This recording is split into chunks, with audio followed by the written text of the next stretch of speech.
बूढ़ा बाप लाठी हाथ में लेकर के कमर झुकी हुई सहारे के साथ बेटी के यहाँ आया।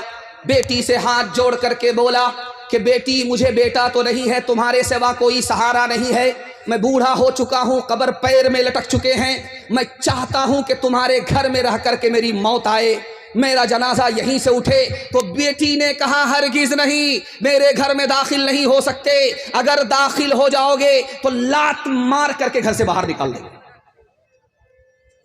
पूरे मोहल्ले के लोग जमा हो गए, पूरा सिकंदरपुर खड़ा हो गया उस बेटी के खिलाफ। अरे तुम्हारा बाप है, तुमने बाप के साथ दुश्मन से भी बदतर सलूक किया, उसको अपने घर में जगह देने के लिए तैयार नहीं। तो उस बेटी का जवाब सुनिए कि तुमने तो इसके बुढ़ापे को देख लिया कि मेरा बूढ़ा बाप है, इसके किरदार को नहीं देखा। मेरा बाप सूद खाता है, सूद कमाता है, मुझे कर्ज की जरूरत पड़ी तो मेरा बाप ने कर्जा दिया, मगर सूद पर दिया। जब तक एक एक सूद का पैसा जोड़ करके नहीं लिया तब तक मेरा पीछा नहीं छोड़ा। इस हरामखोर की आंख में जब पानी नहीं, बेटी को इसने बेटी नहीं समझा, तो मैं इसको बाप कहां से समझो। धक्के दे करके इसके लिए घर से बाहर निकाला। जब आदमी हराम खाता है और कमाता है तो अपने घर के ही लोगों की निगाह से गिर जाता है। हाथ उठाइए, वादा कीजिए, हलाल कमाएंगे, हिसाब से खर्च करेंगे इंशाअल्लाह। ध्यान से सुनिएगा, एक मिसाल पर पैगाम खत्म कर रहा हूं। बैंक का बोर्ड है, उसमें लिखा हुआ रहता है 48 महीना पैसा जमा करो, सिंगल को डबल कर देंगे। तो मुसलमान झोला में पैसा ले गया कि सिंगल को डबल मिलेगा, तो दाढ़ी रख करके भी, टोपी रख करके भी LIC की किस्तें जमा करने के लिए मुसलमान लाइन से लगा हुआ है। एक एक करके जमा करने लगा, मीठा मीठा हप हप उसके चक्कर में झोला में भर भर करके पैसा 48 महीने में 10 लाख रुपए जमा कर दिया। अब जो घर आया तो बोरा लेकर के जा रहा कि पैसा भर करके लाएंगे, 10 दिया है 20 लेकर के आएगा। अब जो वहां पहुंचा तो क्या देखता है, आंख बंद डब्बा गायब, न मैनेजर है, न दफ्तर है, न ऑफिस है। पतलून के चक्कर में लंगोटी भी गई, डबल के चक्कर में सिंगल से भी गई। हाथ उठाइए, वादा कीजिए, हलाल कमाएंगे, हिसाब से खर्च करेंगे इंशाअल्लाह। खबर हदीसों में जिसकी आई वही जमाना आ रहा है, ज़मीं भी तेवर बदल रही है, फलक भी आंखें दिखा रहा है। खबर हदीसों में जिसकी आई वही जमाना आ रहा है। पराए माल को अपना समझे, हराम को भी हलाल जाने, हराम को भी हलाल जाने। गुनाह करे और कमाल समझे, गुनाह करे और कमाल समझे। बताओ दुनिया में क्या रहा है। खबर हदीसों में जिसकी आई वही जमाना आ रहा है। इस्लाह मुआशरा के हवाले से उन्वान है, आप जितनी मोहब्बत में डूब करके सुन रहे हैं, महसूस हो रहा है कि 100 जलसों में इकलौता जलसा है। मैं दुआ करता हूं अल्लाह आपकी जवान बेटी के लिए गैर से मुनासिब जोड़े का इंतजाम फरमाए। हाथ उठाइए, वादा कीजिए, अपनी शादी और अपने बेटे की शादी फ्री में करेंगे इंशाअल्लाह। अच्छा, जरा गौर कीजिए, जिन लोगों की शादी हो चुकी, इन लोगों ने भी हाथ उठाया है और बड़े बूढ़ों ने भी हाथ उठाया है। वो हूर से निकाह के चक्कर में तो नहीं है। और ये चैनल वाले इतनी बड़ी तादाद में हैं, हाथ दिखा देंगे। और उनकी बीवी भी यहाँ बगल में सुन रही है, तो घर में तो डराम होगा ही बड़ा वाला, उसी में रातों रात पैक कर देंगे। जरा ध्यान रहे कि कहाँ हाथ उठाना है, कहाँ हाथ नहीं उठाना है। ध्यान से सुनिएगा, तेजी के साथ निकल जाएगा। अल्लाह से दुआ करता हूँ अल्लाह हमारी जवान बेटियों के लिए गैर से मुनासिब जोड़े का इंतजाम फरमाए। निकाह इतना आसान था, इतना आसान था कि दुनिया में निकाह से ज्यादा आसान कोई काम ही नहीं था। जुमा का दिन हो या ना हो, निकाह हो जाता। काजी हो या ना हो, निकाह हो जाता है। खुतबा पढ़ा जाए या ना पढ़ा जाए, निकाह हो जाता है। महर नकद हो या उधार, निकाह हो जाता है। हर हाल में निकाह हो जाता है। इतना आसान कोई हो या ना हो, दो आदमी की मौजूदगी में, लड़का बोले मुझे लड़की पसंद, लड़की बोले मुझे लड़का कबूल, मियां बीवी राजी, तो क्या करेगा काजी? निकाह होगा। लेकिन निकाह कैसे मुश्किल हुआ आपको राज बता रहा हूं। निकाह दुल्हा के घर से मुश्किल हो गया, निकाह महंगा हुआ लड़का के घर से। कैसे हुआ दिखाने के लिए जा रहा हूं। लड़की की मां इधर बैठी है, लड़के की मां इधर बैठी है। लड़का की मां कह रही है लड़की की मां से, मेरे बेटे को फुला जगह 4 चक्का मिल रहा है, मेरे बेटे को 10 लाख रुपया फुला जगह से मिल रहा है, अगर तुम्हारे यहां सब कुछ बराबर मिलेगा तो रिश्ता होगा, वरना मेरे बेटे के लिए लड़के की कोई कमी नहीं है, लड़की की कोई कमी नहीं है। इस दौर में सांप इंसान को नहीं डसता, इंसान इंसान को डस रहा है। जिस लड़के को आप देखेंगे उसका निकाह होगा तो वो लाल कुर्सी पर बैठा रहता है और उसके हाथ में रुमाल होगा, मुंह झांप करके बैठता है, रुमाल रख करके खूब हंस रहा, अंदर से पूरा घोटाला करके बैठा है। और कल वो जाने वाला है बारात लेकर के, तो लड़की को फोन करता है कि तुम्हारे यहां बारात लेकर के मैं कल आ रहा हूं, तुम्हारे बाप ने 4 चक्का खरीद लिया कि नहीं? वादा किया था। तो लड़की उसको तसल्ली दे रही है, आप घबराते क्यों हैं, पीछे से 4 चक्का दे देगा। तो पीछे का नाम सुनने का मतलब हुआ कि उधार है। उधार का नाम सुनने के बाद तलवे का खून उसके दिमाग में आया। उसने एक झिड़क करके लड़की से कहा कि तुम्हारे बाप की औकात नहीं है 4 चक्का देने की। तो जो हाल ऐन का वही हाल गैन का। लड़की ने इधर से जवाब दिया कि मेरे बाप की तो औकात है हवाई जहाज देने की, पहले तुम बताओ कि तुम्हारे बाप की औकात है एयरपोर्ट बनवाने की, हलवाई की दुकान नाना जी का फातिहा। अब लड़के का बाप कैसा होता है, इस पर नमूने को खत्म कर रहा हूं, बहुत ध्यान से सुनिएगा। लड़की का बाप कह रहा है लड़के के बाप से, हाजी साहब मेरी बेटी है, बेटा तुम्हारा है, अंदर से कोई डिमांड तो नहीं है। तो हाजी साहब कहते हैं अस्तगफिरुल्लाह ला हौला वला कुव्वता इल्ला बिल्लाह, कैसी बात करते, मैं हाजी हूँ, मक्का देख करके आया हूँ, सब कुछ अल्लाह ने दे रखा है, मैं अपने लिए नहीं मांगता हूँ, अगर 4 चक्का दे दीजिएगा तो आप ही की बेटी आएगी और जाएगी। सुभान अल्लाह, कितना बड़ा सियाना है, काम भी नहीं निकालना चाहता है, बदनाम भी नहीं होना चाहता है। एक भूमियार था, दुनिया को ठक्कर के जा रहा था, तो बेटे से बोला बेटा मुझको पुरानी कब्र में दफन करना, नई कब्र में दफन मत करना। बेटा बोला अब्बा नया मुर्दा नई कब्र में जाता है, आप पुरानी कब्र में क्यों जाना चाहते हो? कहा बेटा मैं फरिश्ते को ठगना चाहता हूं। कहा कैसे? कहा जब तुम पुरानी कब्र में मुझको दफन करोगे तो फरिश्ता आएगा पूछने के लिए, तो कहेंगे अभी तो पूछ करके गए थे, क्या बार बार दिमाग खराब करने के लिए आए?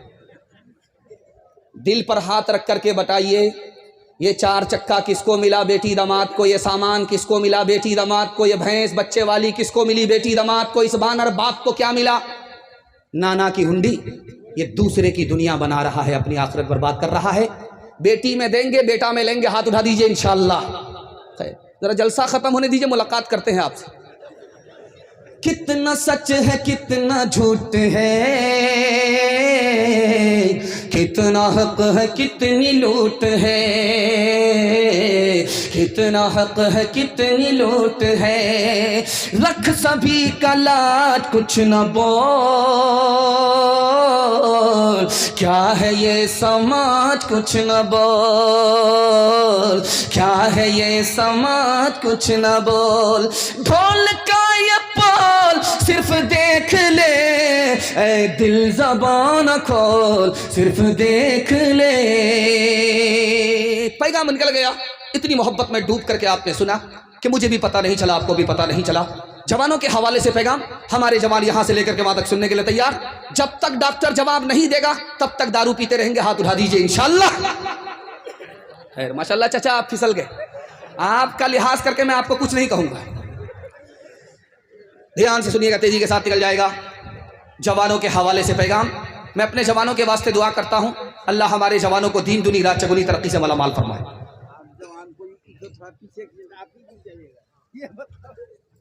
हाँ, जवान चौराहे पर बैठा हुआ था, बहुत बड़ा पियक्कड़ था, जब जाम पकड़ता था तो यूं यूं हिलता था, ऐसा लगता था कि तूफान आया है। सुनामी तूफान। उससे किसी ने पूछा, अरे दारू पीते हो सही है कि गलत है? बोला सही भी है गलत भी है। अब उसके पैर के नीचे से जमीन निकल गई कि ये क्या बोल रहा है। तो उससे पूछा कि दारू पीना सही भी है गलत भी है, कैसे? बोला अगर कोई पिलाए तो सही है, किसी को पिलाना पड़े तो गलत है। याद रखिए, चाहे पीना पड़े चाहे पिलाना पड़े, दोनों गलत है। पीने वाले को जितना गुना उतना ही गुना पिलाने वाले पर। मैं आपकी आंख से पट्टी हटा रहा हूं, मैं कुछ नहीं कहूंगा आपको, अच्छा भी नहीं बुरा भी नहीं, लेकिन हाथ जोड़ करके इस मसनद रसूल पर आपसे वादा लेना चाहता हूं, सिर्फ दारू से आप बच जाइए, अल्लाह पूरे खानदान को बचा लेगा। आपके घर में कच्चा अंडा होगा, कच्चा अंडा, उसको हाथ में लीजिए, उसको तोड़ करके शराब के गिलास में डालिए आप। 2 मिनट में वो अंडा ऐसे पक जाएगा जैसे चूल्हे पर अंडा पकता है। मैं आपकी आंख से पट्टी हटा करके पूछना चाहता हूं कि चूल्हे में तो आग है, इसलिए कच्चा अंडा पक गया, टाइट हो गया। शराब के गिलास में कौन सी आग है? कच्चा अंडा आपने डाला, वो पक करके टाइट हो गया। मैं बताने के लिए जा रहा हूं, जो आग चूल्हे में नहीं है वो शराब के अंदर है। जब हलक के नीचे शराब आएगी तो अतड़ी को उसी तरह टाइट कर दे। मुर्गी का गोश्त आप खरीद करके लाते हैं, मुर्गी का गोश्त लेकर के आइए आप, एक बोटी उठा करके आप पानी की बोतल में डालिए, 3 दिन के लिए छोड़ दीजिए। एक बोटी मुर्गी की गोश्त की बोटी शराब के बोतल में डालिए, 3 दिन के लिए छोड़ दीजिए। आपको नतीजा खुद अपनी आंखों से देखना नसीब हो जाएगा। 3 दिन के बाद जब देखेंगे, जिस गोश्त की बोटी को आपने पानी की बोतल में डाला उसका रंग नहीं बदलेगा, जैसा 3 दिन पहले था 3 दिन के बाद भी वैसा ही होगा। और जिस गोश्त की बोटी को आपने शराब की बोतल में डाली है, 3 दिन के बाद देखिए उसका रंग चर्बी की तरह पीला पड़ जाएगा। आंख से पट्टी हटा रहा हूं, जब गिलास की गिलास शराब अंदर जाएगी तो अतड़ी का हाल इसी तरह करेगा। एक जवान दारू पीता नहीं है, मगर पीने वाले के साथ बैठता है। पीता नहीं है लेकिन पीने वाले के साथ बैठता है। जुआ खेलता नहीं, जुआ खेलने वाले के साथ बैठता है। जिना करता नहीं, जिना करने वाले के साथ बैठता है। उसके बाप ने हाथ जोड़ करके कहा, बेटा गलत आदमी के साथ बैठोगे गलत बन जाओगे। तो बेटे ने बाप से कहा कि अब्बा वो गलत है अपनी जगह, मैं सही हूं अपनी जगह। तो बाप को समझ में आया, इसको ऐसे समझ में नहीं आएगा। बाप ने कहा, गुलाब बाग जाओ, 1 पेटी सेब खरीद करके लाओ। जब बेटा 1 पेटी सेब लेकर के आया तो बाप ने कहा, खोल करके देखो कोई सड़ा हुआ तो नहीं है। तो जब चेक किया तो सारे सेब सलामत थे, 1 सेब सड़ा हुआ था। जब वो फेंकने लगा तो बाप ने कहा, वो खराब है अपनी जगह, ये सही है अपनी जगह, फेंकने की जरूरत नहीं है, पेटी बंद करो, 3 दिन के बाद देखना। अब 3 दिन के बाद जब पेटी खोली गई तो सारा सेब सड़ गया। बाप ने मौके का चौका मारा, तुम तो कहते वो खराब है अपनी जगह, मैं सही हूं अपनी जगह। बेटा 1 सेब ने पूरी पेटी को सड़ा दिया, 1 खराब आदमी पूरे खानदान को सड़ा देता है। गिलासों में जो डूबे फिर न उभरे, जिंदगानी में हजारों बह गए इन बोतलों के बंद पानी में। न कर बर्बाद अपनी जिंदगी बोतल के दीवाने, वो काटेगा बुढ़ापे में जो बोता है जवानी में। ये दारू का पियाला मौत का कड़वा पियाला है, ये दारू का पियाला मौत का कड़वा पियाला है, मिला है जहर शरबत में छुपी है आग पानी में, मिला है जहर शरबत में छुपी है आग पानी में। मैं अपने जवानों को कबूलियत की घड़ी में जबकि खुदा आसमान पर आ चुका है, दुआ करता हूँ अल्लाह हमारे जवानों को पीने पिलाने से कदम कदम पर मामून और महफूज फरमाए। आप मुझको आंख फाड़ करके ऐसे ऐसे देख रहे हैं, मुझे डर लग रहा है कहीं आपकी नजर न लग जाए, लेकिन मैं भी चालाक आदमी हूं, दम करके बैठा हूं। लगाइए कितनी नजर लगाते हैं आप। ये बगल में मरवाड़ी कौम है, मुश्किल से 1 किलोमीटर के फासले पर है मरवाड़ी कौम है। मौलाना वली रहमानी साहब रहमतुल्लाह अलैह अपनी किताब में लिखते हैं कि 3 समाज तरक्की कर रहा है, उसमें मरवाड़ी है, मुसलमान नहीं है। मरवाड़ी को तरक्की है, मुसलमान को तरक्की नहीं है। मुसलमान को तरक्की नहीं, मरवाड़ी को तरक्की। मरवाड़ी को तरक्की है 2 वजह से, मुसलमान को तरक्की नहीं है 2 वजह से। इस वजह को सुना रहा हूं, दुआ करता हूं अल्लाह इत्तिहाद और इत्तिफाक की दौलत से आपको मालामाल फरमाए। मरवाड़ी के अंदर 2 खूबी है, इस वजह से मरवाड़ी आसमान को छू रहा है, तरक्की के आसमान को छू रहा है। पहली खूबी मरवाड़ी की यह है कि मैं चैलेंज करता हूं आपको इस जलसे में मसनद रसूल पर, किसी भी वकील से पूछिए मरवाड़ी का केस अदालत में आता है, वो सीना ठोक करके बोलेगा आता ही नहीं। क्यों भाई? मरवाड़ी का झगड़ा नहीं होता, होता जरूर है मगर घर में हल हो जाता, अदालत में नहीं जाता। और मुसलमानों का झगड़ा घर में हल होता ही नहीं है, अदालत में जाता। सिर्फ डोरी एक्ट केस मुसलमानों का अदालत में 2011 की रिपोर्ट के हिसाब से 33 हजार चल रहा है। इस कौम को झगड़े ने तबाह कर दिया, उस कौम को तरक्की के आसमान पर इत्तिहाद ने पहुंचा दिया। दूसरी वजह, मरवाड़ी तरक्की कर रहा है, मुसलमान की जमीन खरीद रहा है, मुसलमान बेच रहा है, वो खरीद रहा है, मुसलमान तबाह हो रहा है, मरवाड़ी को तरक्की है। दूसरी वजह कि मुसलमान में अगर कोई नीचे जाए तो सब उसको थूकते हैं, गाली देते हैं, ताना मारते हैं। और मरवाड़ी में कोई अगर नीचे जाए तो सब लोग मिल करके उसको संभालते हैं। 100 मरतबा नीचे जाएंगे, 100 मरतबा संभालेंगे, इधर से गिर गए उधर से संभालेंगे, उधर से गिर गए इधर से संभालेंगे। पूरी कौम मिलकर के गिरने वाले को उठाते हैं, पीछे रहने वाले को साथ में लेते हैं। लेकिन बदकिस्मती से अगर कोई मुसलमान ऊपर जा रहा है तो उसके घर का आदमी उसकी टांग पकड़ करके उसको नीचे करता है, बेटा बराबर मेरे ऊपर जाने की जरूरत नहीं। और मुसलमान का हाल क्या है मैं आपको दिखाने के लिए जा रहा हूं। मेरी जबान होती तो आप मुझको कुर्सी से उतार देते। यह आप देख रहे हैं टेक्निकल कॉलेज जो देख रहे हैं, यहां पर शीशाबाड़ी में किसने बनाया? काजी मुजाहिदुल इस्लाम साहब ने बनाया। उनकी बात के हवाले से, उनके हवाले से मैं जो बात आपके करने के लिए जा रहा हूं, आपका कलेजा मुंह को आ जाएगा। आज मुसलमानों का हाल यह है जैसे कुत्ता और घोड़ा। घोड़ा कुत्ते से कह रहा था मैं इतनी रफ्तार से दौड़ता हूं कि मेरे पैर की धूल आसमान में चली जाती है।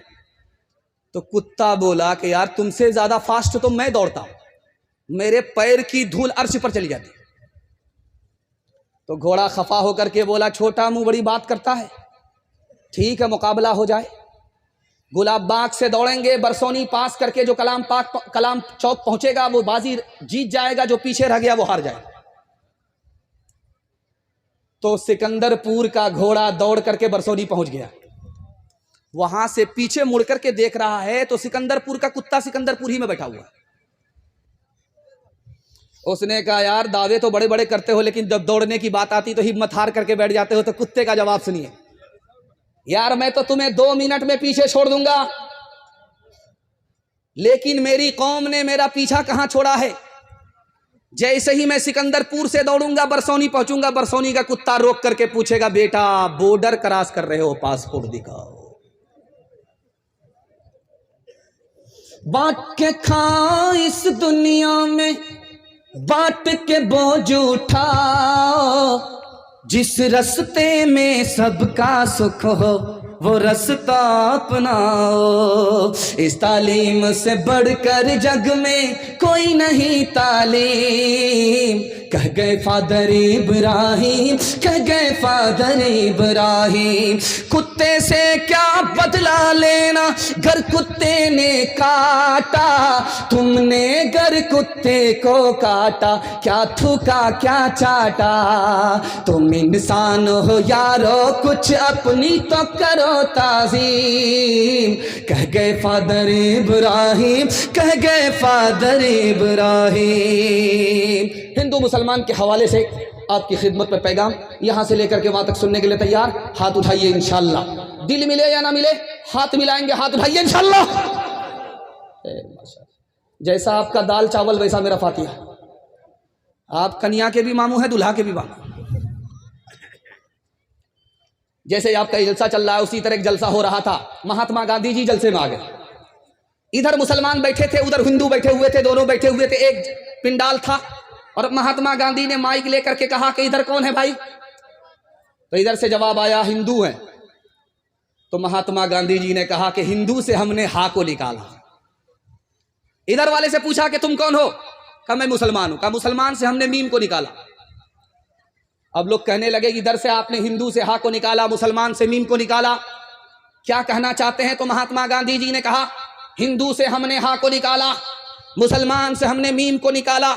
जब हाँ को हमने मीम से मिलाया तो हम हो गया तुम भी हिंदुस्तानी, हम भी हिंदुस्तानी, हम लोग हिंदुस्तानी हैं, सबका ये मुल्क एक है, वतन एक है। तो फिर आपस का झगड़ा कैसे? 4 आदमी चाय की दुकान में चाय पी रहे थे। उसमें एक हरिजन था, दूसरा आदिवासी था, तीसरा ब्राह्मण था, चौथा मुसलमान था। चारों चाय पी रहे थे।